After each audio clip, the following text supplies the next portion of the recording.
ഇനി മെൻസസ് അല്ലാതെ നമ്മുടെ ശരീരത്തിൽ വരുന്ന ഒരുപാട് ചേഞ്ചസ് ഉണ്ട് അല്ലേ? അഡോളസെന്റ് ആകുമ്പോൾ മെയിൻ ആയിട്ട് ബ്രസ്റ്റിലെ ചേഞ്ചസ് ആണ് അല്ലെ. ചിലർക്ക് എപ്പോഴും ഇപ്പൊ നമ്മുടെ അടുത്ത് കുറേ പേഷ്യൻസ് വരുന്നതാണ്. ചിലർക്ക് ബ്രസ്റ്റ് ഭയങ്കര കൂടുതലാണ്, ചിലർക്ക് ബ്രസ്റ്റ് തീരെ ഇല്ല, ചിലർക്ക് 2 ബ്രസ്റ്റിന്റെ സൈസിലുള്ള വ്യത്യാസം.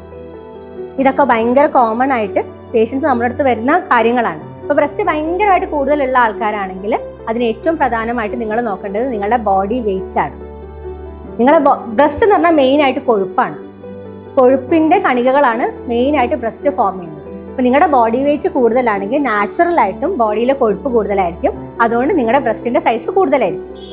മനസ്സിലായോ? അപ്പോൾ ഈ കൊഴുപ്പ് ഏറ്റവും കൂടുതൽ അടിയ നമ്മുടെ വയറിന് ചുറ്റും നമ്മുടെ ബ്രസ്റ്റിന്റെ അവിടെയായിരിക്കും. അപ്പോൾ ബ്രസ്റ്റിന്റെ സൈസ് നാച്ചുറലി നമ്മളെ ബോഡീനെ കമ്പയർ ചെയ്യുമ്പോൾ കുറച്ചും കൂടെ കൂടുതലായിരിക്കും. അപ്പോൾ അങ്ങനെയുള്ളവർ ആദ്യം ചെയ്യേണ്ടത് നമ്മളെ വെയിറ്റ് നോർമലൈസ് ചെയ്യുക, കൊഴുപ്പുള്ള ഭക്ഷണത്തിന്റെ അളവ് കുറയ്ക്കുക. ഇനി ബ്രസ്റ്റിന്റെ സൈസ് വളരെ കുറവാണെന്നുള്ളതാണ് നിങ്ങളുടെ പ്രശ്നമെങ്കിൽ അതിൻ്റെയും ഏറ്റവും വലിയ പ്രശ്നം നിങ്ങളുടെ ബോഡി വെയിറ്റ് ആയിരിക്കും.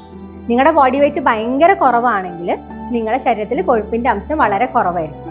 അപ്പോൾ ശരീരത്തിൽ ഫുള്ള് കൊഴുപ്പിന്റെ അംശം കുറവാകുമ്പോൾ നാച്ചുറലി നിങ്ങളെ ബ്രസ്റ്റിന്റെ സൈസും അതനുസരിച്ച് കുറവായിരിക്കും.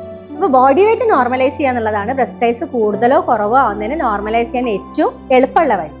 ചിലരുടെ പ്രശ്നം വെച്ചാൽ ഒരു ബ്രസ്റ്റിന്റെ സൈസ് മറ്റേ ബ്രസ്റ്റിന്റെ സൈസിനേക്കാൾ ഡിഫറെൻ്റ് ആയിരിക്കും. ഇത് ഗ്രോത്തിന്റെ സമയത്ത് നോർമലായിട്ട് വരുന്ന സംഭവമാണ്. കുറച്ച് കാലം കഴിഞ്ഞ് അത് നോർമലൈസ് ചെയ്യും. പക്ഷേ ചില ഹോർമോണൽ അസുഖങ്ങൾക്കും ഇതേപോലെ വരാം.